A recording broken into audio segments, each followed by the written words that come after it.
তো গাইস আজকে আমরা খেলবো চার্লি চ্যাপলিন। তোরা তোরে কি করতেছস এনো? বাবা আমি ভিডিও বানাইতেছিলাম। মোমবাতির ম্যাচ কইতে কাঁদছস? ঝলক দিখলা যা একবার আজা যা যা যা যা। Charlie Chaplin are you here? চা পানি নিয়ে আসবো আপনার জন্য কিছু? চল বাদ দিয়ে এমনি বাসায় দুধ শেষ হয়ে গেছে। চার্লি চ্যাপলিন আপনি কি হারপিকের নেশা ছাইড়া দিছেন? তার মানে প্রথম করতেন হ্যাঁ। চার্লি চ্যাপলিন এইবার কি আমি পরীক্ষা থেকে পাস করবো? আরে ভাই এরকম কইস না, এবার তো আমি পরীক্ষা থেকে পাস করবো রে ভাই, আমি পরীক্ষা থেকে পাস করবো।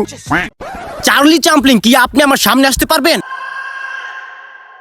দেখ কি ভূত তুই, আসল ভূতের দুধ খায় থাকলে তুই এক্ষুনি আমার সামনে আয়, এক্ষুনি আয়। আসল ভূতের দুধ খায় থাকলে এক্ষুনি তুই আমার সামনে আয়। আসল ভূতের দুধ, আসল ভূতের দুধ, আসল ভূতের দুধ। বুবু ভূত ভূত, আমি তো কিছু করি নাই, আমি তো আমার বার্থডে পালন করতেছি। Happy birthday to you.